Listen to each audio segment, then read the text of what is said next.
Let us create the political revolution this country needs. The stakes could not be higher. We cannot afford to miss the mark or to miss this moment. I will bring this country together instead of tearing it apart. I can't do it alone. I need your help to climb that mountain. And together we're going to beat Donald Trump. 2020 is our time to change who makes the rules. I am running to restore honor to our government and build a country that we can be proud of. From NBC News, the Democratic presidential debate, live from Las Vegas, Nevada.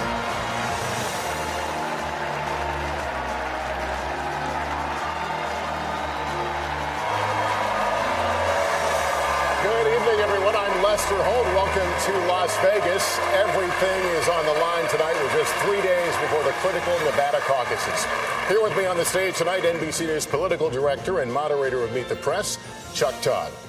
And NBC News chief White House correspondent and MSNBC anchor, Hallie Jackson. Also joining us is Telemundo senior correspondent Vanessa Ock. And editor of the Nevada Independent, John Ralston, who has covered Nevada politics for more than 3 decades. The rules are this tonight. Candidates will get 1:15 to answer each question and 45 seconds for follow-ups. Now that the stage is narrowed to 6 candidates, we encourage each of you to directly engage with each other on the issues. So let's get to our first question. Since the last time you all shared the stage, Senator Sanders, a self-described Democratic socialist, has surged into the lead nationally in the Democratic race. And there's a new person on the stage tonight, Mayor Michael Bloomberg, a former Republican who spent millions of his own dollars to run in this race.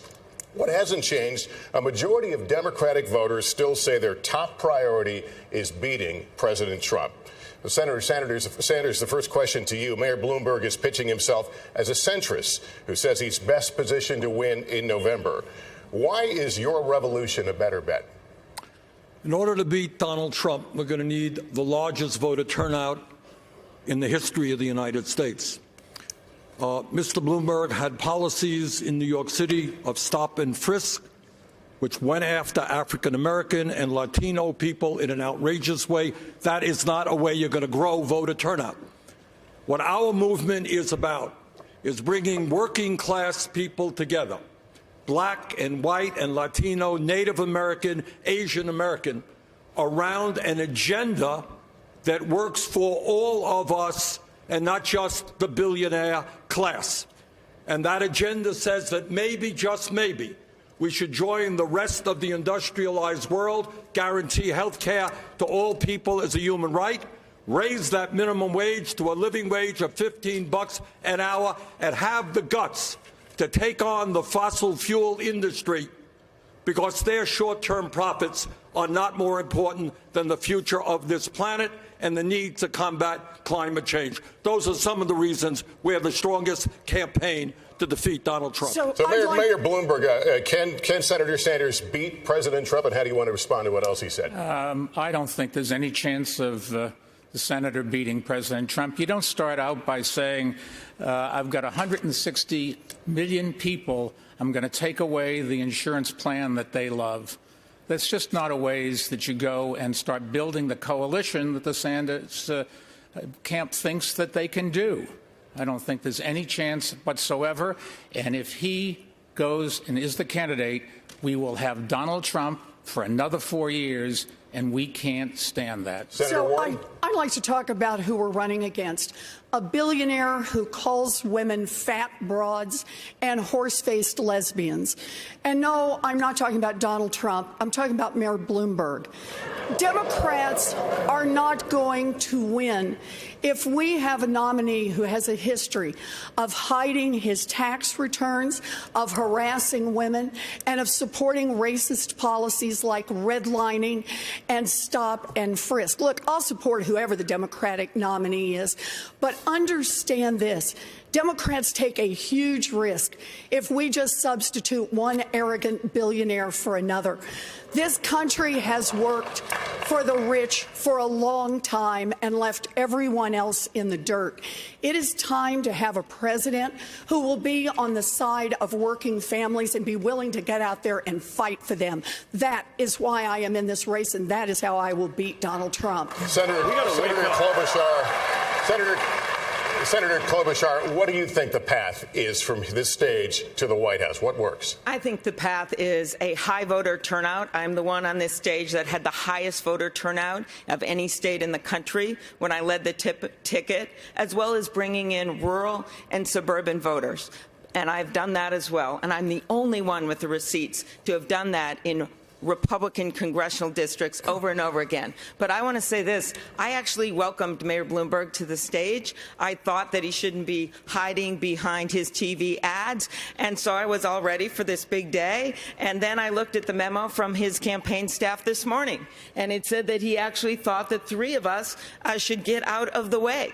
That is what his campaign said, because we should pave the way for him to become the nominee. You know, I have been told as a woman, as someone that maybe no one thought was still going to be standing up on this stage, but I am because of pure grit and because of the people out there. I've been told many times to wait my turn and to step aside. And I'm not going to do that now, and I'm not going to do that because a campaign memo from Mayor Bloomberg said this morning that the only way that we get a nominee is if we step aside for him. I think we need something different than Donald Trump. I don't think you look at Donald Trump and say, we need someone richer in the White House. Thank you. Mayor Bloomberg, there's a lot for you to respond to there, so here's your opportunity. I think we have 2 questions to face tonight. One is, who can beat Donald Trump? And number 2, who can do the job if they get into the White House? And I would argue that I am the candidate that can do exactly both of those things. I'm a New Yorker. I know how to take on an arrogant con man like Donald Trump that comes from New York. I'm a mayor, or was a mayor. I know how to run a complicated city, the biggest, most diverse city in this country. I'm a manager. I knew what to do after 9/11 and brought the city back stronger than ever. And I'm a philanthropist who didn't inherit his money, but made his money. And I'm spending that money to get rid of Donald Trump, the worst president we have ever had. And if I can get that done, it will be a great contribution to America and to my kids. Vice President Biden, I'll let you weigh in here. In terms of who can beat Donald Trump, NBC did a poll yesterday. It says Joe Biden is best equipped to beat Donald Trump. That's what your poll said. And it said that I can beat him in those toss-up states, too, those states we have to win. I'm ahead by 8 points across the board. So in terms of being able to beat Donald Trump, I'm better positioned, according to your poll, than anybody else to beat Donald Trump. Number 1. Number 2, the mayor makes an interesting point. The mayor says that he has a great record, that he's done these wonderful things. Well, the fact of the matter is he has not managed his city very, very well when he was there. He didn't get a whole lot done. He had stop and frisk, throwing close to 5 million young black men up against the wall. And when we came along in our administration, the President Obama, and said we're going to send in a mediator to stop it, he said that's unnecessary. So we're going to get a chance to talk about the mayor's record. But in terms of who is best prepared to beat Donald Trump, look at your poll and what it says. Mayor Buttigieg, you'd like to weigh in? Yes, we've got to wake up as a party. We could wake up 2 weeks from today, the day after Super Tuesday, and the only candidates left standing will be Bernie Sanders and Mike Bloomberg, the 2 most polarizing figures on this stage. And most Americans don't see where they fit if they've got to choose between a socialist who thinks that capitalism is the root of all evil and a billionaire who thinks that money ought to be the root of all power. Let's put forward somebody who actually lives and works in a middle-class neighborhood in an industrial Midwestern city. Let's put forward somebody who's actually a Democrat. Look,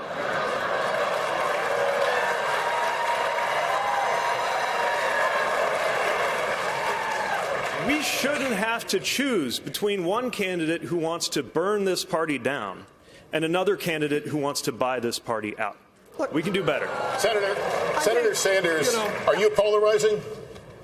If speaking to the needs and the pain of a long-neglected working class is polarizing, I think you got the wrong word.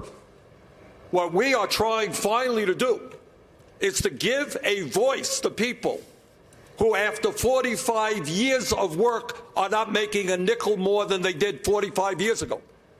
We are giving a voice to people who are saying we are sick and tired of billionaires like Mr. Bloomberg seeing huge expansions of their wealth while 500,000 people sleep out on the street tonight. And that's so what we are saying, Pete, is maybe it's a time for the working class of this country to have a little bit of power in Washington rather than your billionaire campaign contributors. All right, look, first of all, I know. Look, my campaign is fueled by hundreds of thousands of contributors, including 46 billionaires. Among the hundreds of thousands of contributors. And look, we've got to unite this country to deal with these issues. You're not the only one who cares about the working class. Most Americans believe we need to empower workers. As a matter of fact, you're the one who is at war with the culinary union right here in Las Vegas. We more union support than you have ever dreamed of. We have the support of unions all across this country. But the vision I'm putting forward has the support of the American people. Really? We can actually deliver health care without taking it away from anyone. We can actually empower workers and lift wages without further polarizing this country. And we can build a movement without having legions of our supporters online and in person. All right, candidates, thank you. I think it is Democratic figures, union leaders alike. Senator Warren, I have a question for you. On Sunday, on Meet the Press, Vice President Biden accused Senator Sanders' supporters of bullying union leaders here with, quote, vicious, malicious, misogynistic things. You said Democrats cannot build an inclusive party on a foundation of hate. Are Senator Sanders and his supporters making it harder for Democrats to unify in November? Look, I have said many times before, we are all responsible for our supporters, and we need to step up. That's what leadership is all about. But the way we are going to lead this country and beat Donald Trump is going to be with a candidate who has rock-solid values and who actually gets something done. When Mayor Bloomberg was busy blaming African Americans and Latinos for the housing crash of 2008, I was right here in Las Vegas, literally just a few blocks down the street, holding hearings on the banks that were taking away homes from millions of families. That's when I met Mr. Estrada, one of your neighbors. He came in to testify, and he said he thought he'd done everything right with Wells Fargo. But what had happened? They took away his house in a matter of weeks. This man stood there and cried while he talked about what it was like to tell his two little daughters that they might not be in their elementary school, that they might be living out of their van. I spent the next years making sure that would never happen again. Wall Street fought us every inch of the way on a consumer agency. They lost, and I won. We need a candidate with unshakable values and a candidate who can actually get something done for working people. Thank you, Senator. That's why I'm in this race, and that's how I'll beat Donald Trump. Senator Sanders. We have over 10.6 million people on Twitter, and 99.9% of them are decent human beings, are working people, are people who believe in justice, compassion, and love. And if there are a few people who make ugly remarks, who attack trade union leaders, I disown those people. They are not part of our movement. But let me also say, what I hope my friends up here will agree with, is that if you look at the Wild West of the Internet, talk to some of the African-American women on my campaign, talk to Senator Nina Turner, talk to others, and find the vicious, racist, sexist attacks that are coming their way as well. So I would hope that all of us understand that we should do everything we possibly can to end the viciousness and ugliness on the Internet. Our campaign is about issues. It's about fighting for the working families and the middle class. It is not about vicious attacks on other people. Senator, when you say that you disown these attacks and you didn't personally direct them, I believe you. Well, thank you. But at a certain point, you got to ask yourself, why did this pattern arise? Why is it especially the case among your supporters? I don't think it is especially the case, by the way. That's just not true. Look, well, people know. Pete, if you want to talk to some of the women on my campaign, what you will see is the most ugly, sexist, racist attacks that are, I won't even describe them here. They're so disgusting. And let me say something else about this, not being too paranoid. All of us remember 2016. And what we remember is efforts by Russians and others to try to interfere in our election and divide us up. I'm not saying that's happening, but it would not shock me. I saw some of those tweets regarding the Culinary Workers Union. I have a 30-year, 100% pro-union voting record. Do you think I would support, or anybody supports me, would be attacking union leaders? It's not thinkable. But leadership is about what you draw out of people. It's about how you inspire people to act.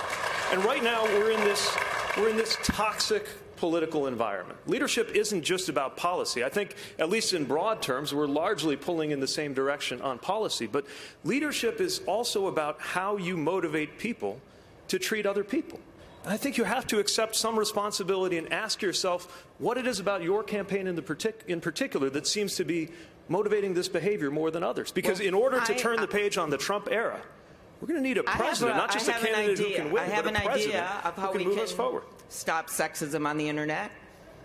We could nominate a woman for candidate for President of the United States. I think that might go a long way if we showed our stuff as a party. And the other thing I want to talk about is really what is at the core of this issue between Senator Sanders and the Culinary Union. And that is this. These are hardworking people, housekeepers like Elizabeth and I met with last night, who have health care plans that have been negotiated over time, sweat and blood.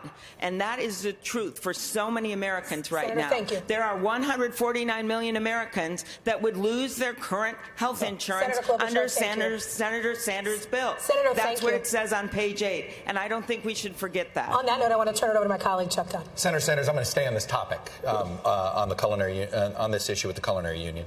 Obviously, their leaders are warning their members about that your health care plan will take away their health care plan, take away private insurance completely. There are some Democrats who like you a lot, but worry that this plan, Medicare for All, is going to take away private insurance and that it goes too far. Are they right? No. Let me be very clear. 2 points. For 100 years, from Teddy Roosevelt to Barack Obama, this country has been talking about the need to guarantee health care for all people. And yet today, despite spending twice as much per capita, Chuck, twice as much as any other major country on earth, we got 87 million who are uninsured or underinsured. We got over 60,000 people who die every year because they don't get to a doctor on time. We're getting ripped off outrageously by the greed and corruption of the pharmaceutical industry, which in some cases charges us 10 times more for the same drugs because of their price fixing. 500,000 people go bankrupt every year because they can't afford medical bills. So let me be very clear to my good friends in the Culinary Workers Union, a great union. I will never sign a bill that will reduce the health care benefits they have. We will only expand it for them, for every union in America, and for the working class of this country. Senator Warren, you were all in on Medicare for All, and then you have since came up with a transition plan. Is it because of the impact on unions? So I want to be clear. I've been to the Culinary Union's healthcare facilities. They're terrific. You don't want to shut them down. You want to expand them. You want to see them all across Nevada and all across this country. But we need to get everybody's health care plan out here. Mayor Buttigieg really has a slogan that was thought up by his consultants to paper over a thin version of a plan that would leave millions of people unable to afford their health care. It's not a plan, it's a PowerPoint. And Amy's plan is even less. It's like a Post-it note. Insert plan here. Bernie has started very much, has a good start. But instead of expanding and bringing in more people to help, instead his campaign relentlessly attacks everyone who asks a question or tries to fill in details about how to actually make this work. And then his own advisors say, probably won't happen anyway. Look, health care is a crisis in this country. My approach to this is we need as much help for as many people as quickly as possible and bring in as many supporters as we can. And if we don't get it all the first time, take the win and come back into the fight to ask for more. I promise, guys, I'm going to get everybody in. I got you. Mayor Buttigieg, I think she name-checked you first. I'll let you go first. You name-checked me second. Yes, okay. I think Amy said. I'm more of a Microsoft Word guy, and if you look at my plan, I don't know if there are any PowerPoints on it, but you can definitely find the document on PeteForAmerica.com, and you'll see that it is a plan that solves the problem, makes sure there is no such thing as an uninsured American, and does it without kicking anybody off the plan that they have. This idea that the union members don't know what's good for them is the exact kind of condescension and arrogance that makes people skeptical of the policies we've been putting forward. Here we have a plan that the majority of Americans support. Do you realize how historic that is? That the American people are ready in a way far beyond what was true even 10 years ago and what was available to President Obama at the time. There's a powerful American majority ready to undertake the biggest, most progressive reform we've had in healthcare in 50 years, just so long as we don't force it on anybody. What is wrong with that? All right, let me go Senator Klobuchar, and then I'll have you explain. Okay. All right, Senator Klobuchar. Well, I think the Post-it note came first, Senator. I don't know. I do think the Post-it note came first. I must say I take personal offense since Post-it notes were invented in my state. So, 3M us. 3M. Okay. So my plan is a public option. And according to all the studies out there, it would reduce premiums for 12 million people immediately. It would expand coverage for about that same number. It is a significant thing. It is what Barack Obama wanted to do from the very beginning. And the way I look at it, since we're in Vegas, when it comes to your plan, Elizabeth, and Bernie's on Medicare for All, you don't put your money on a number that's not even on the wheel. And why is Medicare for All not on the wheel? Why is it not on the wheel? Because 2/3 of the Democratic senators are not even on that bill. Because a bunch of the new House members that got elected see the problems with blowing up the Affordable Care Act. They see it right in front of them. And the truth is that when you see some troubled waters, you don't blow up a bridge, you build one. And so we need to improve the Affordable Care Act, not blow it up. Let me just. I will. You name check 3 of them. Let me get Senator Sanders in there. You were. Okay. Go ahead, Senator Sanders. Okay. We'll get you in, Miss. All right. We got a lot of people in here that we got hit. It's my turn, yeah? Yes, sir. Okay. Somehow or another, Canada can provide universal health care to all their people at half the cost. UK can do it, France can do it, Germany can do it, all of Europe can do it. Gee whiz, somehow or another, we are the only major country on earth that can't do it. Why is that? And I'll tell you why. It's because last year the healthcare industry made $100 billion in profits. Pharmaceutical industry, top 6 companies, $69 billion in profit. And those CEOs are contributing to Pete's campaign and other campaigns up here. Let's clear this up. So maybe it is finally time that we said as a nation, enough is enough. The function of a rational healthcare system is not to make the pharmaceutical industry and the drug companies rich. It is to provide health care to all people as a human right, not a privilege. Mr. Vice President, no premiums, you got it. No Mr. Vice President, go. No deductibles. Go ahead. And then Senator Warren. Mr. Vice President and Senator Warren. Hey, I'm the only one on this stage that actually got anything done on health care. Okay? I'm the guy the president turned to and said, go get the votes for Obamacare. And I noticed what everybody's talking about is the plan that I first introduced. That is to go and add to Obamacare, provide a public option, a Medicare-like option. It cost and increase the subsidies. It cost a lot of money. It cost $750 billion over 10 years. But I pay for it by making sure that Mike and other people pay at the same tax rate their secretary pays at. That's how we get it paid, number one. Number two, you know, from the moment we passed that signature legislation, Mike called it a disgrace, number one. Number two, Trump decided to get rid of it. And number three, my friends here came up with another plan. But they don't tell you. When you asked Bernie how much it cost, the last time he said that, I think it was on your show, he said, we'll find out. We'll find out how, or something to that effect. It cost over $35 trillion. Right. Let's get real. Senator Warren, you get the final word on this. We're going to move to another question. Go ahead, Senator Warren. Go ahead, Senator Warren. So I actually took a look at the plans that are posted. Mayor Buttigieg, there are 4 expenses that families pay, right? Premiums, deductibles, copays, and uncovered medical expenses. Mayor Buttigieg says he will put a cap only on the premiums, and that means families are going to pick up the rest of the cost. Amy, I looked online at your plan. It's 2 paragraphs. Families are suffering, and they need a plan. You can't simply stand here and trash an idea to give health care coverage to everyone without having a realistic plan of your own.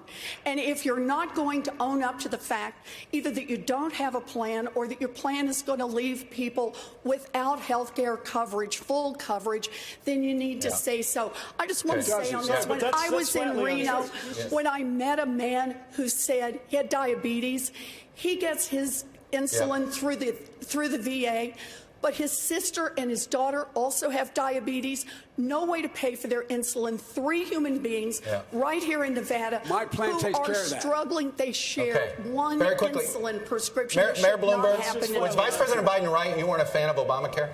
I am a fan of Obamacare. At the beginning, Mr. Mayor.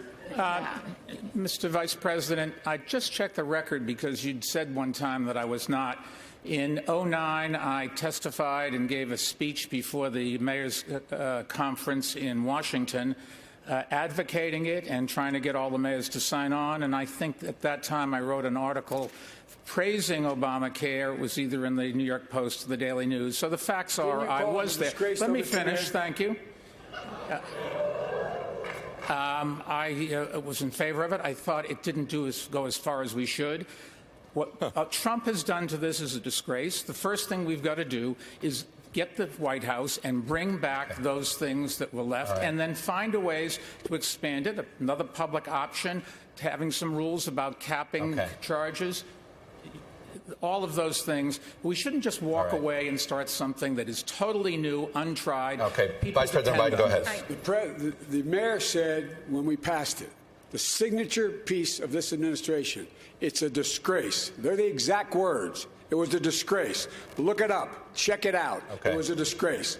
Thank you. I cover, by the way, that plan. You do not have surprise billing. You bring down drug prices. People are not, it gives people all the things we're just talking about. I guess you're not got enough the time to do it, but I'll get a chance to talk about it. Thank you, sir. Lester? All right, Mayor Bloomberg, at the beginning of this debate, you took some incoming fire on this next topic, so let's get into it. In 2015, this is how you describe your policing policy as mayor. Quote, we put all the cops in the minority neighborhoods. And you explain that as, quote, because that's where all the crime is. You went on to say, and the way you should get the guns out of the kids' hands is to throw them against the wall and frisk them. You've apologized for that policy. But what does that kind of language say about how you view people of color or people in minority neighborhoods? Well, if I go back and look at my time in office, the one thing that I'm really worried about, embarrassed about, was how it turned out with stop and frisk. When I got into office, there were 650 murders a year in New York City. And I thought that my first responsibility was to give people the right to live. That's the basic right of everything. And we adopted a policy which had been in place, the policy that all big police departments use of stop and frisk. What happened, however, was it got out of control. And when I discovered that we were doing too many stop and frisks, we cut 95% of it out.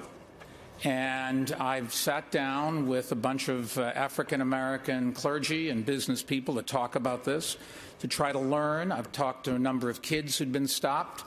And I was trying to understand how we change our policies so we can keep the city safe, because the crime rate did go from 50% down to 300. And we have to keep the lid on crime. But we cannot go out and stop people indiscriminately. Mayor, thank you. Let me go to Vice President Biden on this. You want to respond to that? Yes, let's get something straight. The reason the stop and frisk changed is because Barack Obama sent moderators to see what was going on. When we sent them there to say this practice has to stop, the mayor thought it was a terrible idea we send them there. A terrible idea. Let's get the facts straight. Let's get the order straight. And it's not whether he apologized or not. It's the policy. The policy was abhorrent. And it was, in fact, a violation of every right people have. And we are the one, our administration sent in people to monitor it. And at the very time, the mayor argued against that. This idea that he figured out it was a bad idea. He figured out it was a bad idea after we sent in monitors and said it must stop. Even then, he continued the policy. All right. Mayor, would you like to make a quick response to that? Yes, I would.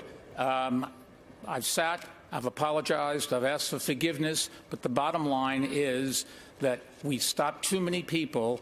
But the policy, we stop too many people, and we've got to make sure that we do something about criminal justice in this country. There is no great answer to a lot of these problems. And if we took off everybody that was wrong off this panel, everybody that was wrong on criminal justice at some time in their careers, there'd be nobody else up here. Senator Warren. Let's be clear. I'm sorry, who did you call on? Senator Warren. Sorry. I do think that this really is about leadership and accountability. When the mayor says that he apologized, listen very closely to the apology. The language he used is about stop and frisk. It's about how it turned out. Now, this isn't about how it turned out. This is about what it was designed to do to begin with. It targeted communities of color. It targeted black and brown men from the beginning. And if you want to issue a real apology, then the apology has to start with the intent of the plan as it was put together and the willful ignorance day by day by day of admitting what was happening, even as people protested in your own street, shutting out the sounds of people telling you how your own policy was breaking their lives. You need a different apology. Senator, here, thank you. Chuck? Can I respond briefly? Let me get Senator Klobuchar. We're staying on this topic. We're going to stay on this topic, but I want to get something in here with Senator Klobuchar. When you were the top prosecutor in Minneapolis, Senator, there were at least 24 instances where police were involved in the deaths of civilians. None of those officers were prosecuted. You did prosecute a black teenager who was sentenced to life in prison, despite what are now serious doubts about the evidence. Now, the Minneapolis chapter of the NAACP has recently called for you to suspend your campaign over that case because some new evidence has come out since. Big picture, why should black and Latino voters trust your judgment now if it appears you may have gotten it wrong then? First, I'll start with that case. It is very clear that any evidence, if there is new evidence, even old evidence, it should be reviewed by that office and by the county attorney. That must happen. I have called for that review. This was a case involving an 11-year-old African-American girl named Taisha Edwards who was shot doing her homework at her kitchen table. 3 people were convicted. One of the cases is the one that is being was investigated by a journalist, and I think it's very important that evidence come forward. In terms of the police shootings that you noted, those went to a grand jury, every single one of them, and I've made very clear for months now that, like so many prosecutors, I think those cases, in my time, they were all going to the grand jury. It was thought that was the best way to handle them in many, many jurisdictions. You think you should have spoke up? You didn't speak up at the time, should you? I actually did speak up on something very similar, and that was when our police chief in Minneapolis tried to take the investigations of police shootings into his own hands, and I strongly said I disagreed with that. Now I do believe also that a prosecutor should make those decisions herself. And the last thing I will say, because you asked the question about voting, I have the support of African Americans in my community in every election. I had strong support and strong support of leadership, and that's because I earned it. And this is going to be on me to earn it. You earn it with what you stand for when it comes to equal opportunity. You earn it with the work that I have done, the leadership I've shown on voting rights. And yes, you earn it with the work that must be done on criminal justice reform. I want to talk about transparency here because many Democrats, including most of you on stage, have criticized President Trump for his lack of transparency. But Senator Sanders, when you were here in Las Vegas in October, you were hospitalized with a heart attack. Afterwards, you pledged to make, quote, all your medical records public. You've released 3 letters from your doctors, but you now say you won't release anything more. What happened to your promise of full transparency? Well, I think we did. Let me tell you what happened. First of all, you're right. And thank you, Las Vegas, for the excellent medical care I got in the hospital 2 days. And I think the one area maybe the Mayor Bloomberg and I share, you have 2 stents as well. All right. 25 years ago. Well, we both have 2 stents. It's a procedure that it's done about 1 million times a year. So we released the full report of that heart attack. Second of all, we released the full, my whole 29 years in the Capitol, the attending physician, all of my history, medical history. And furthermore, we released reports from 2 leading Vermont cardiologists who described my situation, and by the way, who said Bernie Sanders is more than able to deal with the stress and the vigor of being president of the United States. Hey, follow me around the campaign trail, 3, 4, 5 events a day. See how you're doing compared to me. Look, Mayor Buttigieg, you've been critical about transparency on this stage and people needing to do better. Is that response from Senator Sanders enough for you? No, it's not, because first of all, let me say we're all delighted that you are in fighting shape. And at the same time, transparency matters, especially living through the Trump era. Now, under President Obama, the standard was that the president would release full medical records, do a physical, and release the readout. I think that's the standard that we should hold ourselves to as well. Now, President Trump lowered that standard. He said just a letter from a doctor is enough, and a lot of folks on this stage are now saying that's enough. But I am certainly prepared to get a physical, put out the results. I think everybody here should be willing to do the same. But I'm actually less concerned about the lack of transparency on Sanders' personal health than I am about the lack of transparency on how to pay for his health care plan, since he said that it's impossible to even know how much it's going to cost. And even after raising taxes on everybody making $29,000, there is still a multi-trillion-dollar hole. Matter of fact, if you add up his policies altogether, they come to $50 trillion. He's only explained $25 trillion worth of revenue, which means that the hole in there is bigger than the size of the entire economy of the United States. Mayor Buttigieg, the time has come to level with the American people on matters personal and on matters of policy. Thank you, Senator Sanders. Quickly. Okay. Let's level. All right, let's level, Pete. Under your plan, which is a maintenance continuation of the status quo, can I finish? The average American today is paying $12,000 a year. That's what that family is paying. 20% of a $60,000 income, $12,000 a year. Highest prices in the world for prescription drugs. Just the other day, a major study came out from Yale epidemiologists in Lancet, one of the leading medical publications in the world. What they said, my friends, is Medicare for All will save $450 billion a year. Because we are eliminating the absurdity of thousands of separate plans that require hundreds of billions of dollars of administration. And by the way, ending the $100 billion a year in profiteering from the drug companies and the insurance companies. Mayor Bloomberg, I want to go to you on this. By the way, my plan is the status quo, and that's false. Look, if my plan is the status quo, why was it attacked by the insurance industry the moment it came out? And on issue after issue after issue, this is what Senator Sanders is saying. If you're not with him, if you're not all the way on his side, then you must be for the status quo. Well, you know what? That is a picture that leaves most of the American people out. I want to go to Mayor Bloomberg on this transparency issue. Very briefly on transparency, Mayor Bloomberg, your campaign has said that you would eventually release your tax records when it comes to transparency. But people are already voting now. Why should Democratic voters have to wait? It just takes us a long time. Unfortunately or fortunately... Could I comment on that? Fortunately, I make a lot of money, and we do business all around the world, and we are preparing it. The number of pages will probably be thousands of pages. I can't go to TurboTax, but I put out my tax return every year for 12 years in City Hall. We will put out this one. It tells everybody everything they need to know about every investments that I make and where the money goes. And the biggest item is all the money I give away. And we list that, every single donation I make, and you can get that from our foundation anytime you want. Okay, yeah, I'm just looking at my husband in the front row that has to do our taxes all the time. We probably could go to TurboTax. And the point of this is I believe in transparency. I had a physical, by the way. It came out well. We might all be surprised if my blood pressure is lower than Mayor Pete's. That might really shock everyone out there. And I think you should release your records from your physical. Secondly, when it comes to tax returns, everyone up here has released their tax returns, Mayor.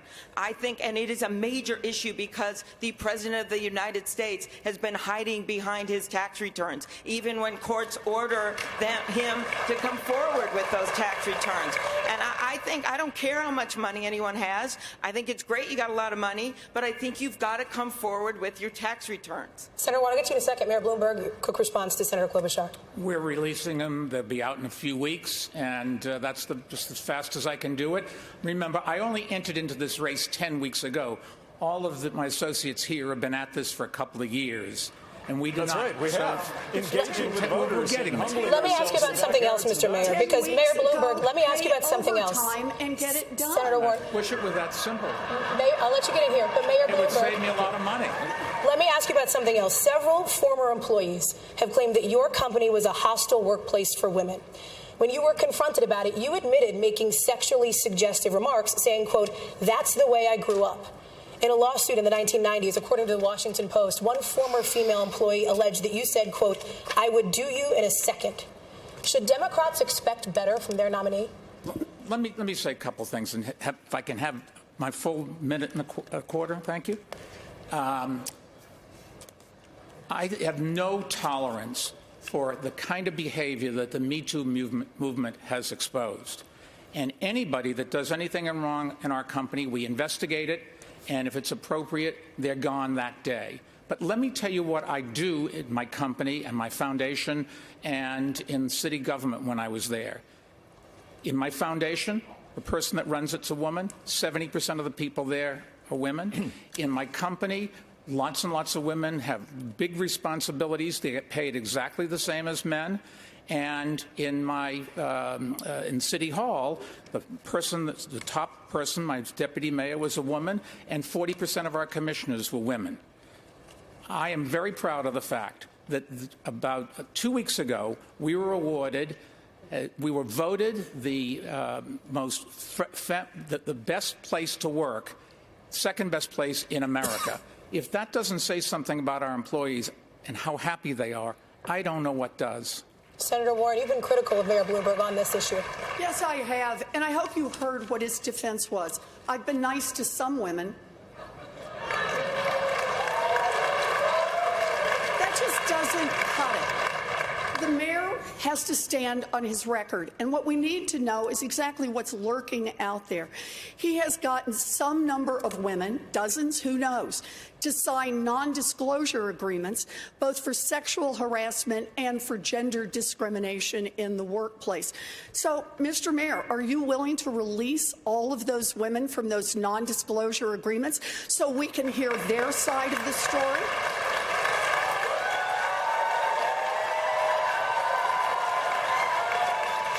We have a very few non-disclosure agreements. How many is Let me that? finish. How many is that? None of them accuse me of doing anything other than maybe they didn't like a joke I told. And let me point.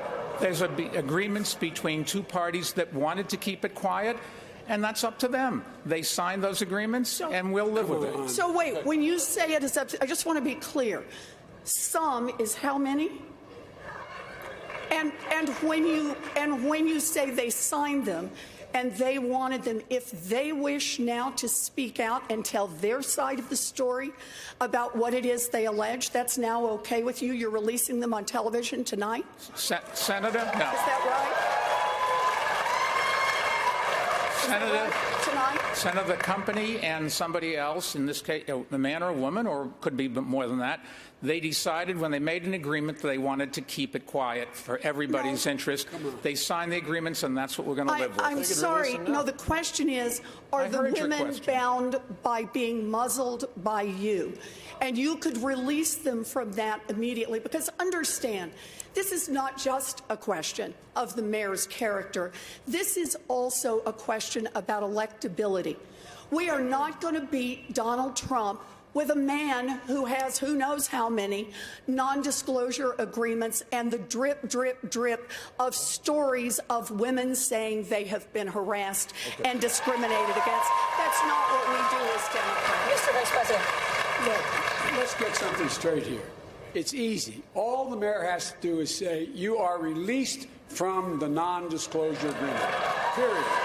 We talk about transparency here. This guy got himself in trouble and maybe saying that he couldn't disclose what he did. He went to his company. Just to be super clear, that was about the list of clients. No, nobody gets that. I know what you mean. No, you're right. But he went to the company and said, I want to be released. I want to be able to do it. Look, this is about transparency from the very beginning, whether it's your health record, whether it's your taxes, whether you have cases against you, whether or not people have signed non-disclosure agreements. You think that women, in fact, were ready to say, I don't want anybody to know about what you did to me? That's not how it works. The way it works is they say, look, this is what you did to me, and the mayor comes along and his attorney said, I will give you this amount of money if you promise you'll never say anything. That's how it works. Mayor Bloomberg, final word to you. I said we're not going to get to end these agreements because they were made consensually, and they have every right to expect that they will stay private. If they want to release it, they should be able to release themselves. Can I add a word to Say this? yes. You know, we talk about electability, and everybody up here wants to beat Trump.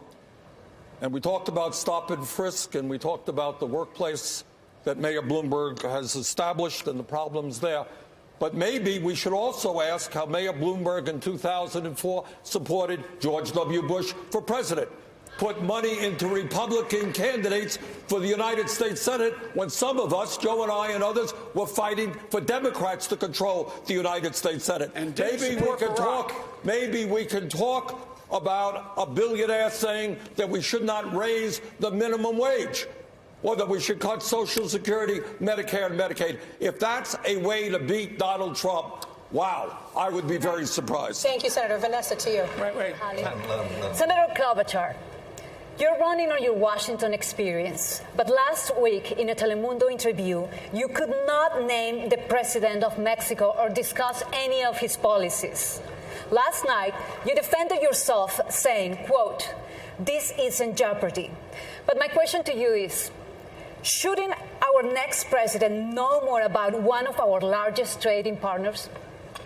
Of course. Of course. And I don't think that momentary forgetfulness actually reflects what I know about Mexico and how much I care about it. And I first want to say greetings to President López Obrador. Secondly, what I meant by the game of Jeopardy is that I think we could all come up with things. You know, how many members are there in the Israeli Knesset? 120. Who is the president of Honduras? Hernandez. But when it comes to Mexico, I am the one person on this stage that came out first to say I was for the U.S. Mexican-Canadian trade agreement. That is going to be one of the #1 duties of a president. Senator is to Klobuchar, implement my that. colleague specifically asked you if you could name the president of Mexico, and your response was no. Yes, that's right. And I said that I made an error. I think having a president that maybe is humble and is able to admit that here and there, maybe wouldn't be a bad thing. Mayor But if you could let me, a good response. if you could, Yeah, look, I wouldn't liken this to trivial. I actually didn't know how many members were in the Knesset, so Well, you got there me you there. go. But you're staking your candidacy on your Washington experience. You're on the committee that oversees border security. You're on the committee that does trade. You're literally in part of the committee that's overseeing these things, and we're not able to speak to literally the first thing about the politics of the country to ourselves. Are you trying to say that I'm dumb, or are you mocking me here, Pete? I'm saying that you shouldn't trivialize I that made an knowledge. error. People sometimes forget names. I am the one that has, number one, has the experience based on passing over 100 Thank you, Senator. bills. If I could respond, this was a pretty big Quickly, allegation. He's basically saying that I don't have the experience to be president of the United States. I have passed over 100 bills as the lead Democrat since being in the U.S. Senate. I am the one, not you, that has won statewide in congressional district after congressional district. And I will say, when you tried in Indiana, Pete, to run, what happened to you? You lost by over 20 points to someone who later lost to my friend Joe Donnelly. So don't tell me about experience. What unites us here is we want to win. Right. And I think we should put a proven winner in charge of the ticket. This is a race for Mayor president. British. This is a race for president. If winning a race for Senate in Minnesota translated directly to becoming president, I would have grown up under the presidency of Walter Mondale. This is different. And the reason that I think we need to talk about Washington experience is that we should ask what that experience has led to. Experience is, and certainly tenure is not always the same thing as judgment. We're going to talk about votes in the Senate in Washington. Let's talk about that. Let's Let's talk about All right, major policy. move on. Next question is next question. Hello. Thank you. Senator Warren and Mayor Bloomberg, this question is for you. I want to talk about, and maybe this is appropriate. Can I just defend Senator Klobuchar for a minute? This is not right. I understand that she forgot a name. It happens. It happens to everybody on this stage. Look, you want to ask about whether or not you understand trade policy with Mexico, have at it. And if you get it wrong, man, you ought to be held accountable for that. You want to ask about the economy and you get it wrong, you ought to be held accountable.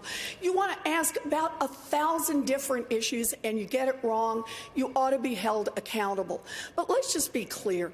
Missing a name all by itself does not indicate that you do not understand what's going on. And I just think this is unfair. Senator Warren, you're right. Senator Warren, you're right. But Senator Klobuchar could not discuss Mexican policy Fair either. enough. I'm the only one who knows this man and met with him. I do have to respond. Come on, man. This I called him up. You have just invoked my name again, and I ask you to look at the interview I did directly after the forum, which we went into great detail on Latin American policy. And I want to say one thing about Mayor Pete, where we just disagree. He was asked on a debate stage about the Mexican cartels, which are bad criminal organizations. He said that he would be open to classifying them as terrorist organizations. I actually don't agree with that. That is a very valid debate to have. I don't think that would be good for our security coordination with Mexico, and I think you got that wrong. Well, at I've least spent more that's a time in Mexico than anybody. Can I get a chance to say something? Hold on. Vice President? See, thank you. See. Look, I'm the only one who spent extensive hundreds of hours in Latin America. I've met with this president. I've met with the last president, the one before that. I've been deeply involved in making sure that we have a policy that makes more sense than this god-awful president we have now. I'm the guy that put together $750 million to provide help for those Latin American countries that are the reason why people are leaving, because there's nothing for them to stay for.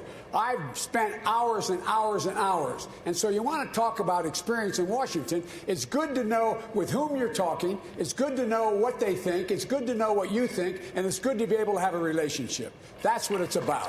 All right. Well, we are clearly everybody's warmed up. We're going to take a short break and kick off the next hour with a topic many voters have said is top of mind, the climate crisis. We're back in a moment.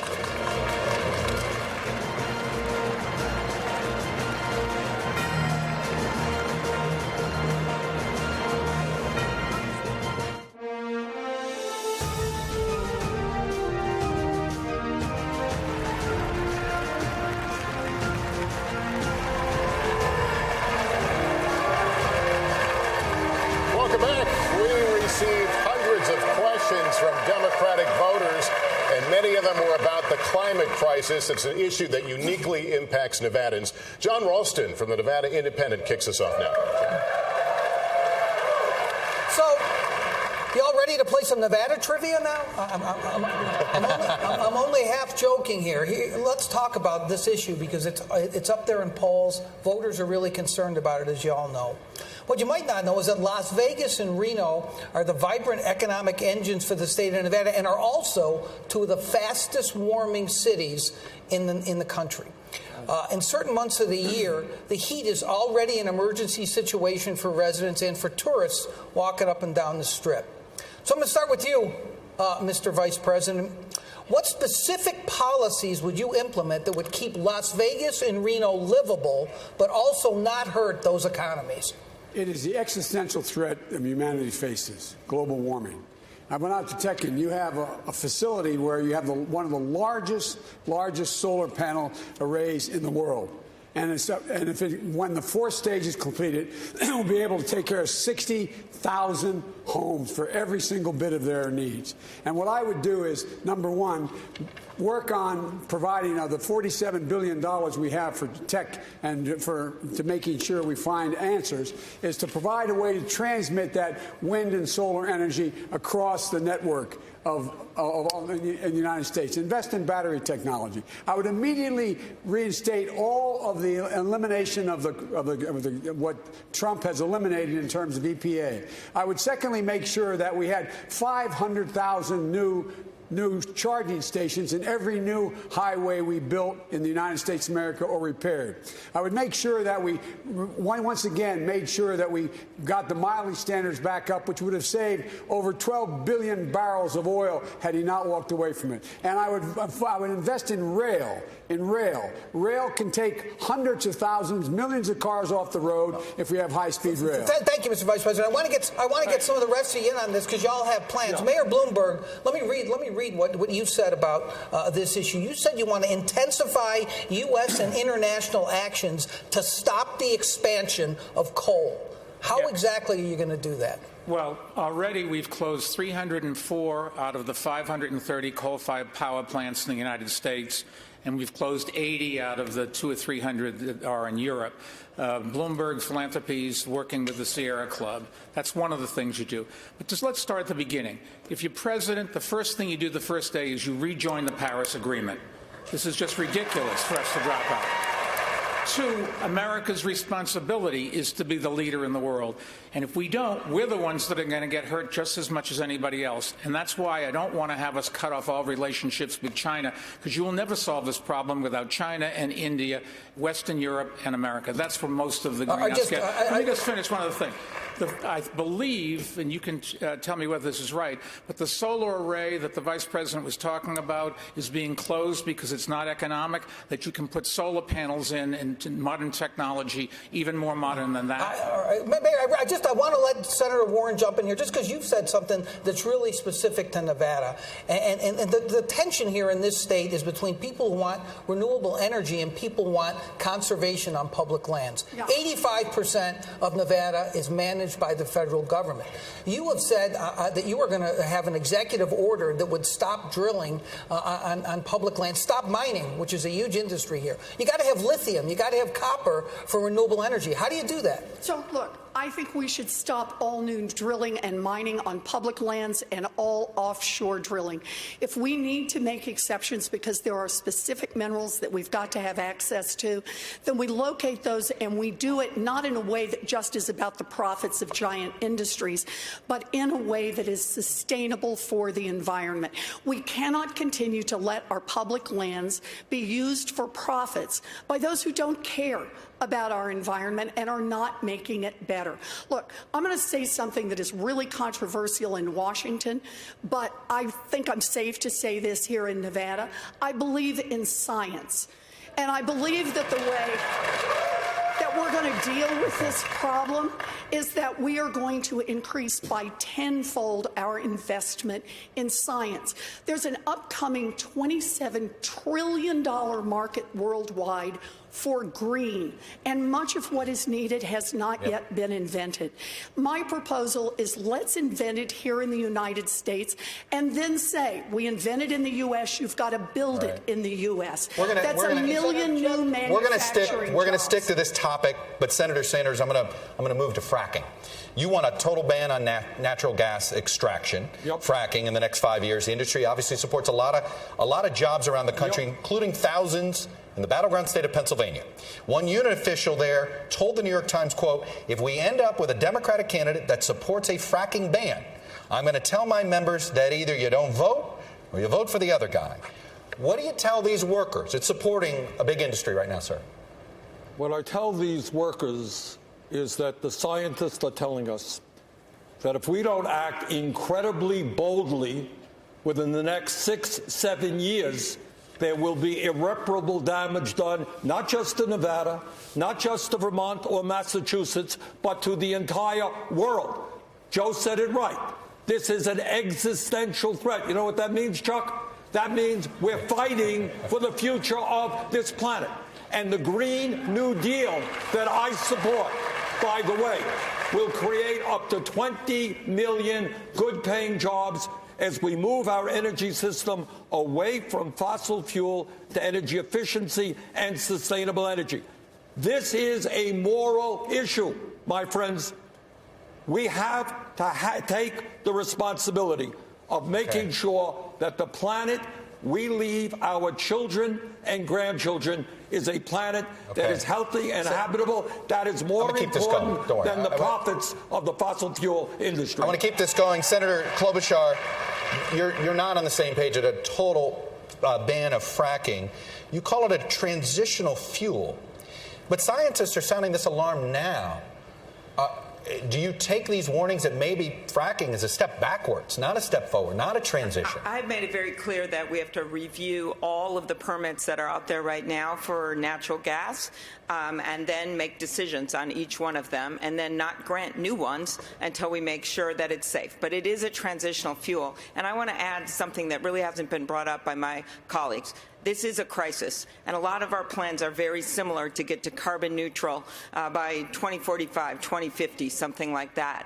But we're not going to be able to pass this unless we bring people with us. I'm looking at these incredible senators from Nevada, Catherine Cortez Masto and Jackie Rosen, and I'm thinking that they know how important this is. And you can do this in a smart way. One, get back into that international climate change agreement.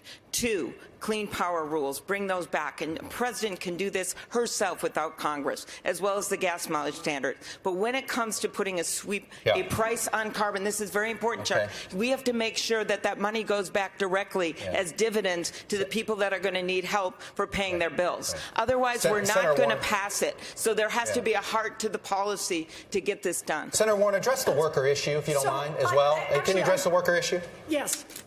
We can have a Green New Deal and create jobs. We need people in infrastructure who will help build. We have manufacturing. They could lose that job tomorrow, though. That's what they're concerned about. Those jobs are for tomorrow. Those are the ones we need to be working on to harden our infrastructure right now. But listen to Senator Klobuchar's point. She says we have to think smaller in order to get it passed. I don't think that's the right approach here. Why can't we get anything passed in Washington on climate? Everyone understands the urgency, but we've got two problems. The first is corruption. An industry that makes its money felt all through Washington. The first thing I want to do in Washington is pass my anti-corruption bill so that we can start making the changes we need to make on climate. And the second is the filibuster.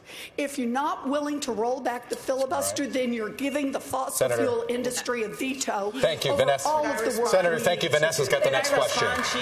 Vice President Biden, you have said that you want to hold oil and gas executives accountable for their role in harming our planet.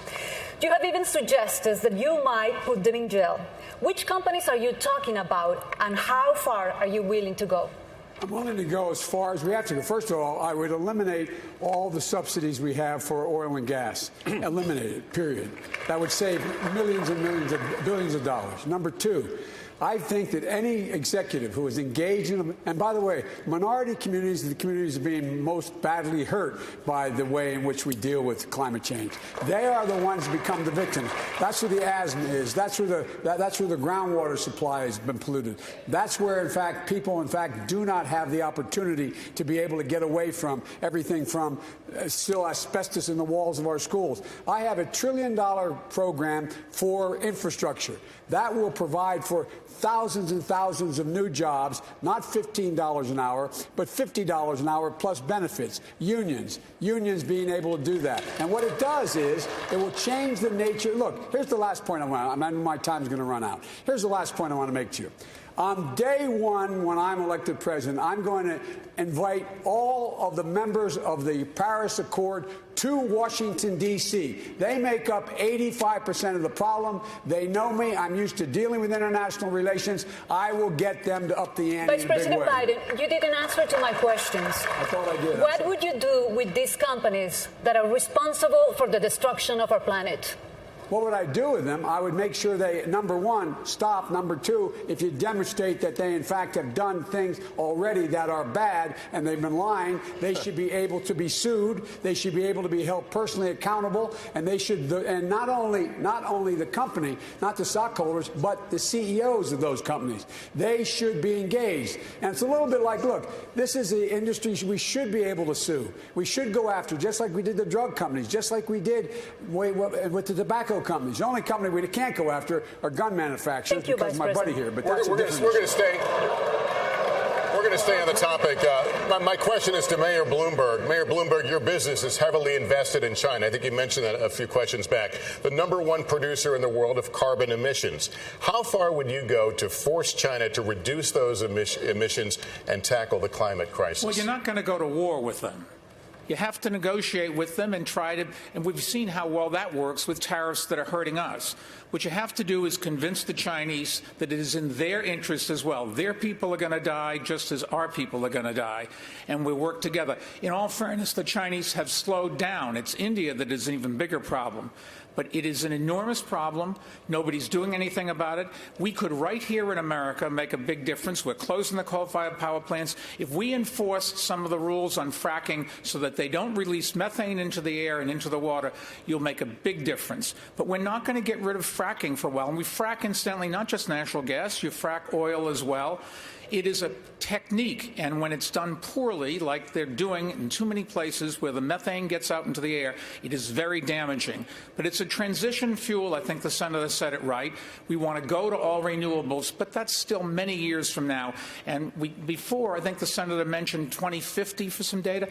No scientist thinks the numbers for 2050 are 2050 anymore. They're 2040, 2035. The world is coming apart faster than any scientific study had predicted. We've just got to do something. Mayor Bloomberg, thank you. Mayor Buttigieg, your thoughts. Let's be real about the deadline. It's not 2050, it's not 2040, it's not 2030, it's 2020. Because if we don't elect a president who actually believes in climate science now, we will never meet any of the other scientific or policy deadlines that we need to. So first of all, let's make sure we're actually positioned to win, which once again, if we put forward two of the most polarizing figures on this stage as the only option, is going to be a real struggle. Now, I've got a plan to get us carbon neutral by 2050. And I think everybody up here has a plan that more or less does the same. So the real question is, how are we going to actually get it done? We need leadership to make this a national project that breaks down the partisan and political tug of war that prevents anything from getting done. How do you do it? Well, first of all, making sure that those jobs are available quickly. Secondly, ensuring that we are pulling in those very sectors who have been made to feel like they're part of the problem, from farming to industry, and fund as well as urge them to do the right thing. And then global climate diplomacy. I'm a little skeptical of the idea that convincing is going to do the trick when it comes to working with China. America has repeatedly overestimated our ability to shape Chinese ambitions. But what we can do is ensure that we Mayor Buttigieg, let me hear from Senator Warner. To enforce what has to happen. Yes, I want to make sure that the question of environmental justice gets more than a glancing blow in this debate, because for generations now in this country, toxic waste dumps, polluting factories have been located in or near communities of color over and over and over. And the consequences are felt in the health of young African American babies. It's felt in the health of seniors, people with compromised immune systems. It's also felt economically. Who wants to move into an area where the air smells bad or you can't drink the water? I have a commitment of $1 trillion to repair the damage that this nation has permitted to inflict on communities of color for generations now. We have to own up to our responsibility. We cannot simply talk about climate change in big global terms. We need to talk about it in terms of rescuing the communities that have been damaged. Senator Warren, thank you. Hallie? Vice President Biden, I want to ask you about something else that is important to people here. I want to ask you about Latinos owning 1 out of every 4 new small businesses in the United States. Many of them have benefited from President Trump's tax cuts, and they may be hesitant about new taxes or regulations. Will taxes on their small businesses go up under your administration? No. Taxes on small business won't go up. Matter of fact, we're going to make sure there's more money available for small businesses in the Latino community and the black community to be able to get the capital to start businesses.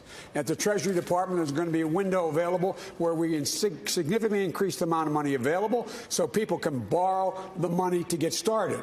They have demonstrated they're incredibly successful. We should not be raising taxes on them. We should start be rewarding work, not just wealth. That's why we have to change the tax code the way it is. That's why the wealthy have to start to pay their fair share. And that's why we have to focus on giving people the ability to garner wealth, generate wealth. And that's why this whole idea of redlining, lending to people in areas, wasn't the cause of Wall Street failing. The greed of Wall Street was the reason why it occurred, not redlining.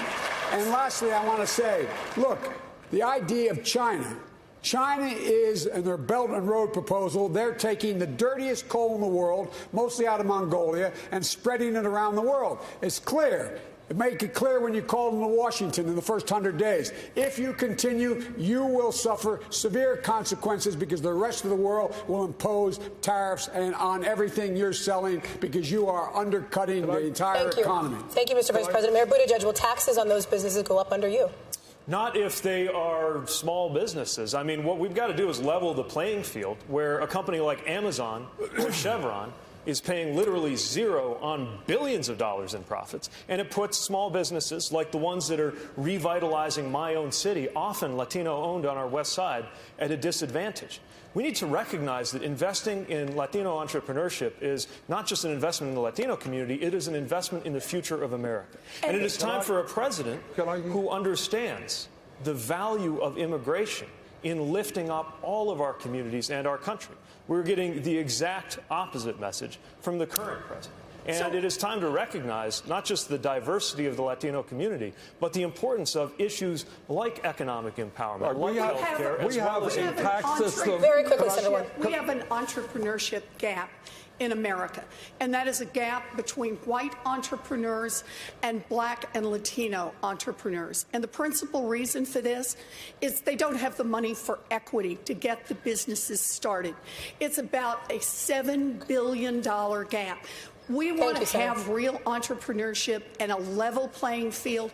I have a plan to put the $7 billion in to have the fund managed by the people who are routinely cut out. It can't just be about taxes. We need to make an investment to level the playing field and end the black and white. Look, I want to get at something. Mayor Bloomberg, the vice president talked about redlining. The only one here that started a business. Mayor Bloomberg, you seem to imply that redlining and stopping stopping redlining is somehow contributed to the financial crisis. That's exactly wrong. And that was the implication that came out in the quote. So I want to give you a chance to clarify this. I've been well on the record against redlining since I worked on Wall Street. I was against it during the financial crisis. I've been against it since. The financial crisis came about because the people that took the mortgages packaged them and other people bought them. That was where all the disaster was. Redlining is still a practice some places, and we've got to cut it out. But it's just not true. What I was going to say, we maybe want to talk about businesses. I'm the only one here that I think that's ever started a business. Is that fair? Okay. What we need is, I can tell you in New York City, we had programs, there are mentoring programs for the young business people so they can learn how to start a business. We had programs that could get them seed capital. Okay. We had programs to get branch banking in their neighborhoods, because if you don't have a branch bank there, you can't get a checking account. Can't get a checking account, you can't get a loan. You can't get a loan, you can't get a mortgage. Then you don't have any wealth. There's ways to fix this, and it doesn't take trillions of dollars. It takes us to focus on the problems of Senator Sanders, 45 seconds, and we're going to move on. Senator Sanders, 45 seconds. All right. You know, when we talk about a corrupt political system bought by billionaires like Mr. Bloomberg, it manifests itself in a tax code in which not only is Amazon and many other major corporations, some owned by the wealthiest people in this country, not paying a nickel in taxes, we have the insane situation that billionaires today, if you can believe it, have an effective tax rate lower than the middle class. Senator, So maybe you're just the tax code. Why are you complaining? Who wrote the code?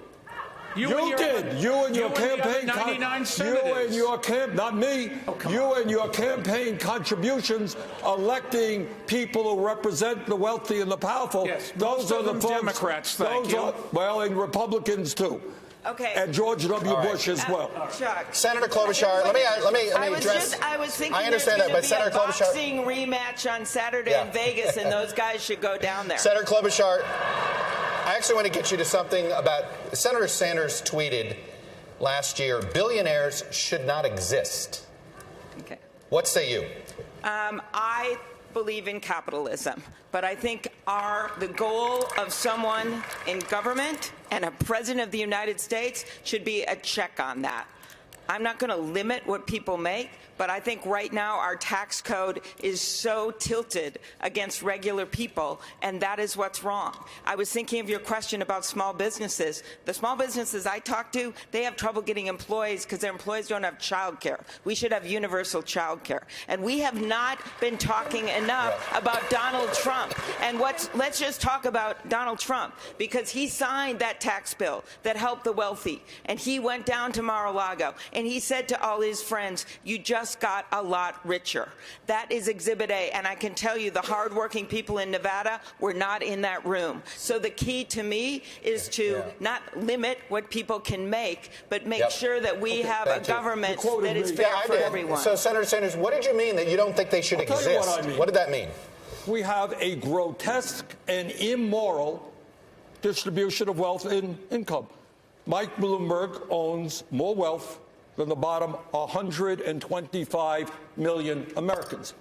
That's wrong. That's immoral. That should not be the case when we got 500,000 people sleeping out on the street, when we have kids who cannot afford to go to college, when we have 45 million people dealing with student debt. We have enormous problems facing this country, and we cannot continue seeing a situation where in the last 3 years, billionaires in this country saw an $850 billion increase in their wealth. Congratulations, Mr. Bloomberg. But the average American last year saw less than a 1% increase in his or her income. That's wrong. Mayor Bloomberg, should you exist? I can't speak for all billionaires. All I know is I've been very lucky, made a lot of money, and I'm giving it all away to make this country better. And a good chunk of it goes to the Democratic Party as well. Is it too much?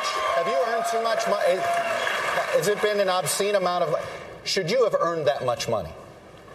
Yes. I worked very hard for it, and I'm giving it away. All right. Thank you. Hallie. Senator Sanders has a proposal that would require all large companies to turn over up to 20% of their ownership to employees over time. Is that a good idea? I think that employee ownership of companies is a great idea. I'm not sure it makes sense to command those companies to do it.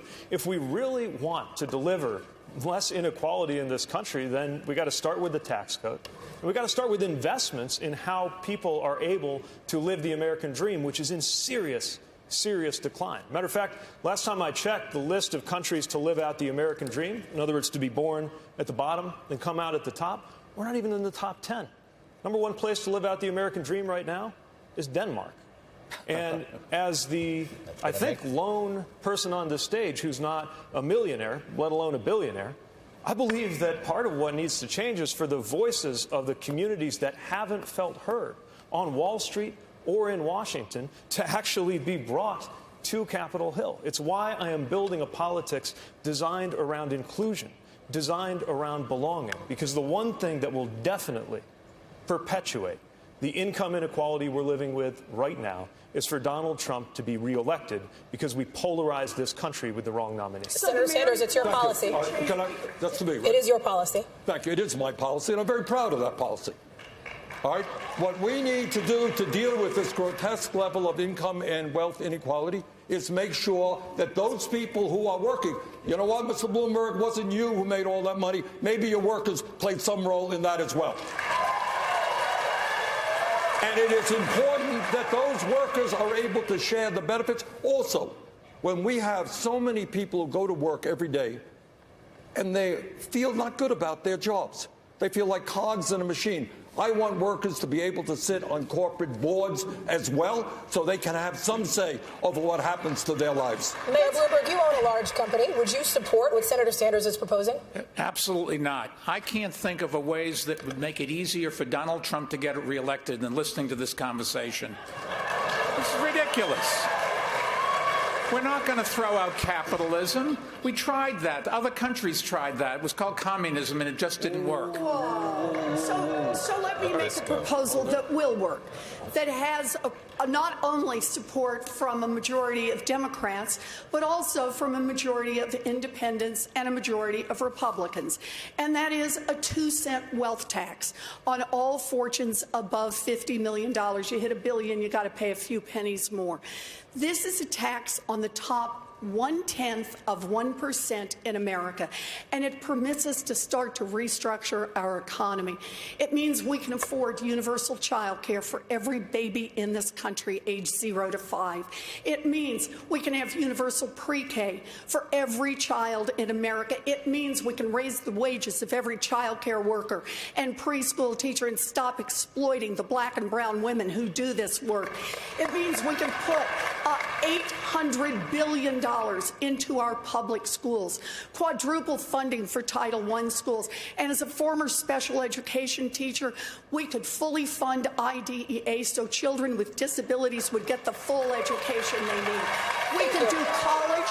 We can put $50 billion into our historically black colleges and universities, and we could cancel student loan debt for 43 million Americans. Thank you. That's something a majority of Americans support, a 2-cent wealth tax. It is a question of values. Do we want to invest in Mr. Bloomberg, or do we want to invest in an entire generation of young Americans? Senator Sanders, the next question is for you. Senator Sanders, our latest NBC News Wall Street Journal poll released yesterday, 2/3 of all voters said they were uncomfortable with a socialist candidate for president. What do you say to those voters, sir? What was the result of that poll? Who was winning? The question's to you. Well, the question was that I was winning, and I think by a fairly comfortable margin. Might mention that. But here is the point. Let's talk about democratic socialism, not communism, Mr. Bloomberg. That's a cheap shot. Let's talk about democratic. Let's talk about what goes on in countries like Denmark, where Pete correctly pointed out they have a much higher quality of life in many respects than we do. What are we talking about? We are living in many ways in a socialist society right now.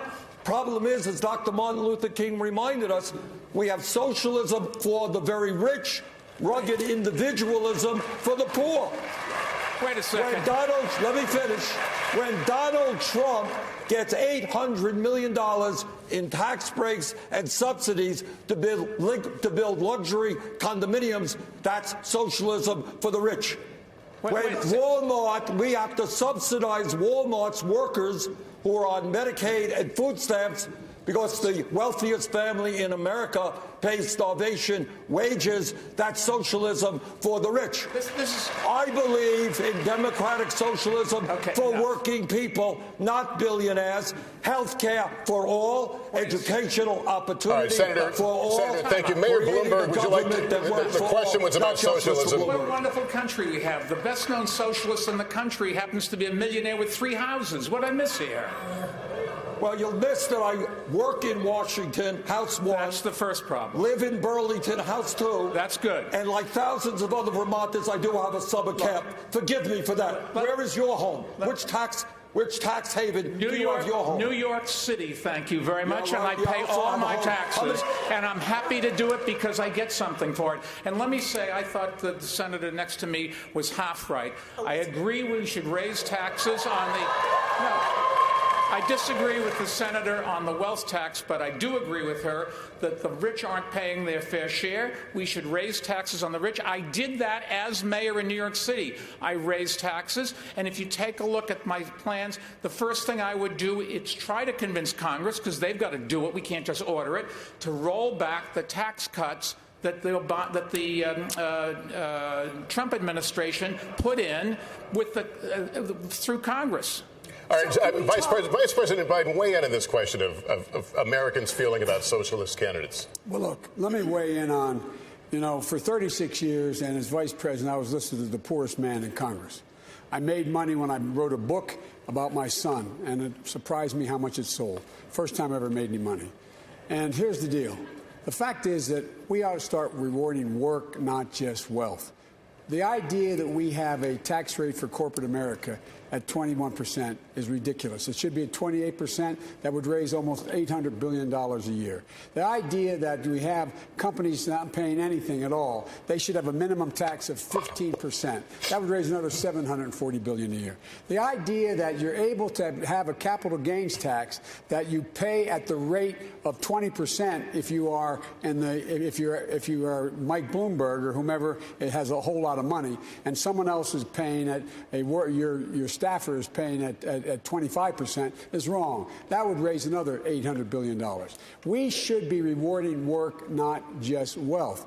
And the American people, the middle class is getting killed, and the poor have no way up. All right. Vice President Biden, thank you. Chuck? Mayor Buttigieg, I want to get you in on this because, in 2000, you wrote an award-winning essay. You praised Senator Sanders. You specifically praised him for embracing socialism. You have now since said that you're concerned about his policies. But I am curious about this. Are you out of touch with your own generation? Millennials, by a big chunk, embrace his version of democratic socialism. You do not. Are you out of touch with your generation? No. Look, it's true that I was into Bernie before it was cool. He was congressman at the time. And the qualities I admired then are qualities I still respect a great deal. I never said that I agree with every part of his policy views, then or now, but I appreciate that at least he's straightforward and honest about them. He's honest about the fact that taxes will go up on anybody making more than $29,000 to fund his health care plan, although, again, a little bit vague about how the rest of that You're not being honest. Premiums will be eliminated. But you're still raising those taxes, and but when we're you do saving people money because they don't pay any premiums, out-of-pocket expenses, co-payments, or deductibles. They're going to be much better off. But where's the other $25 trillion supposed to come from? At a certain point, you got to do the math. Well, we got it all up there on the internet. It's a payroll tax. A payroll tax. No, but even after the payroll tax, you still have a because we have a wealth tax. Elizabeth has a good one. Ours is a little bit tougher on Mr. Bloomberg than hers. We're going to raise it in a progressive way, which deals with income and wealth inequality, and make certain, finally, that health care in this country is a human right, not a privilege. 45 seconds. Senator Warren, I'm just going to close it out here. You went out of your way to call yourself a capitalist, yes, to separate yourself from him. Why? Yes, because I am. Look, Democrats want to beat Donald Trump, but they are worried. They are worried about gambling on a narrow vision that doesn't address the fears of millions of Americans across this country who see real problems and want real change. They are worried about gambling on a revolution that won't bring along a majority of this country. Amy and Joe's hearts are in the right place, but we can't be so eager to be liked by Mitch McConnell that we forget how to fight the Republicans. Mayor Buttigieg has been taking money from big donors and changing his positions. So it makes it unclear what it is he stands for other than his Senator, own thank you. Senator Klobuchar, go ahead. You got it. Senator Klobuchar, Mayor Pete, you got it. Senator Klobuchar, go ahead. You got the floor for 45. Thank you. Go. Number one, I have repeatedly said that we have to win big. And the way we win big is winning states like Nevada, but also winning the Senate races in Arizona and in Colorado and beyond. And the reason we want to do that is to send Mitch McConnell packing.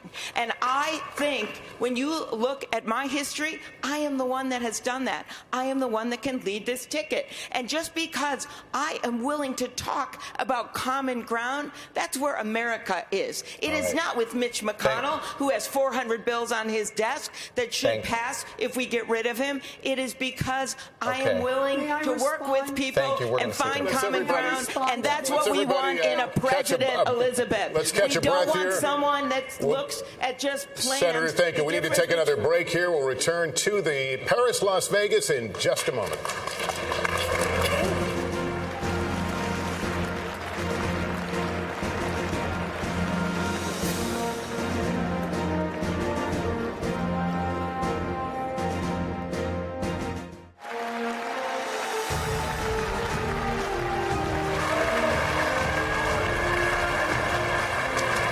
Welcome back, everyone. It is time for closing statements. Each candidate will have 1 minute, and we begin with Senator Klobuchar.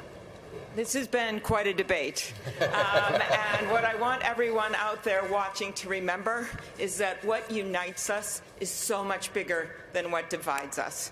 And that we need a candidate that can bring people with her. Yes, a fired-up Democratic base, but also independents and moderate Republicans. And I've done that every single time. I have won every race down to 4th grade. A lot of boasting up here, so thought I'd add that. Secondly, you need someone who can govern. And I have passed over 100 bills as the lead Democrat.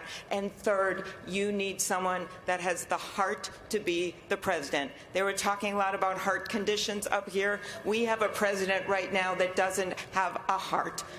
I love the people of this country, and I ask for the vote of the people of Nevada, because this state gets it.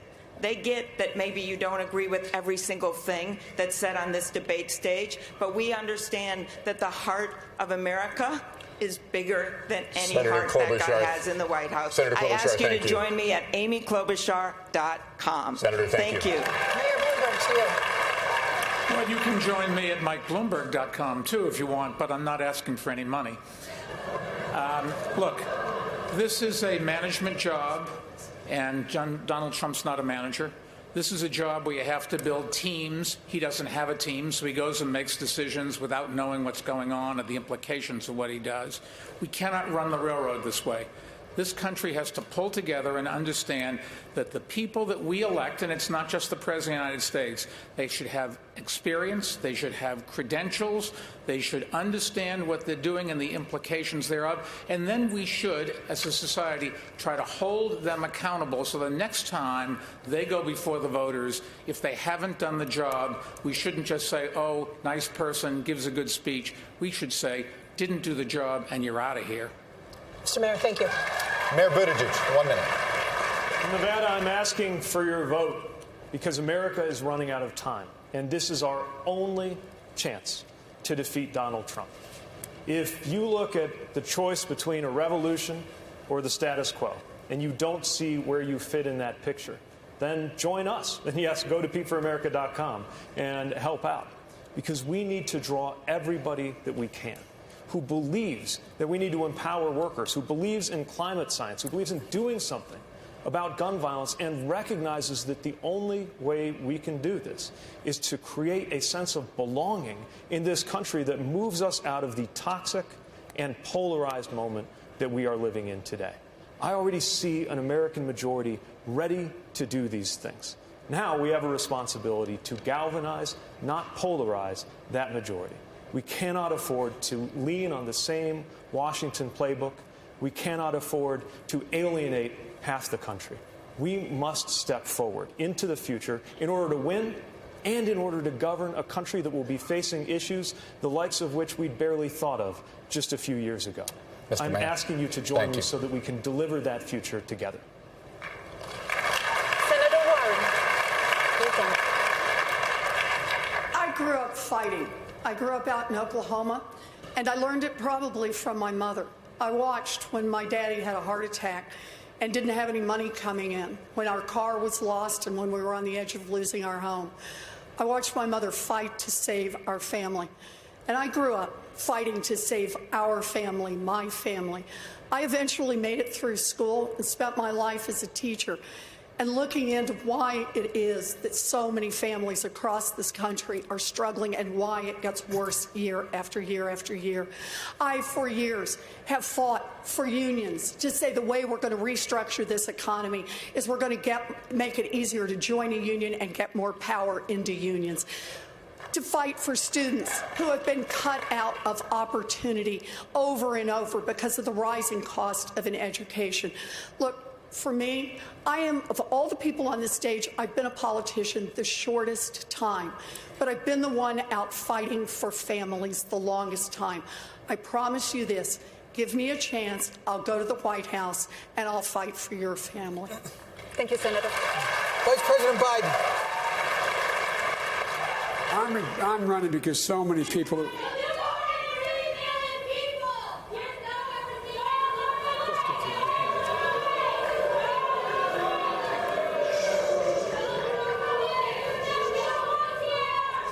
Please give us a moment. We'll clear the room and let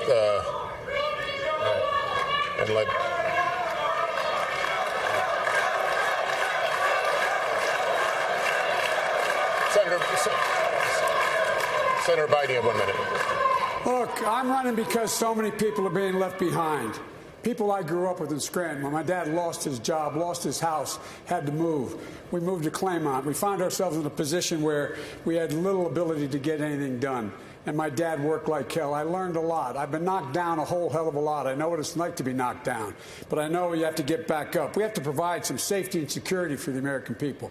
Right here in Nevada, the site of the most significant mass murder in American history, guns. Our kids are getting sent to school, having to hide under desks, learn how to run down corridors to avoid being shot. It's immoral. I'm the only one that's beaten the NRA nationally, and I beat them twice. With regard to health care, it also is something that is a right. Obamacare has to be expanded. It can be, in fact, cover everybody. And lastly, I think it's important that on day one, we deal with sending an immigration bill to the desk. The only person in here has the worst record on immigration is Bernie, because Bernie voted against the 2007 bill. Right. Had, in fact, that immigration bill passed, there would be 6 million members would be now American citizens. All right. Senator Sanders, you have 1 minute for your closing remarks. Fortunately, LULAC, among other groups, Latino groups, saw that bill having provisions akin to slavery, Joe. But the bottom line is all of us are united in defeating the most dangerous president in the modern history of this country. That we agree on. But where we don't agree, I think, is why we are today the only major country on earth not to guarantee health care to all people. Why 3 people own more wealth than the bottom half of America when 500,000 people sleep out on the street. Why hundreds of thousands of bright young kids can't afford to go to college and 45 million remain in student debt. Bottom line here, real change never takes place from the top on down, never takes place from an oligarchy controlled by billionaires. We need to mobilize millions of people to stand up for justice. That's our campaign. Join us at BernieSanders.com. Thank you. Senator, thank you. Folks, thank you. That concludes tonight's debate. Our thanks to my fellow moderators, to the candidates, and, of course, to all of you, the audience here and at home. The Nevada caucuses are this Saturday, with the South Carolina primary just 1 week later. Then the big prize, Super Tuesday, on March 3rd. We'll be following it all for you. For now, for all of us at NBC News, I'm Lester Holt. Good day.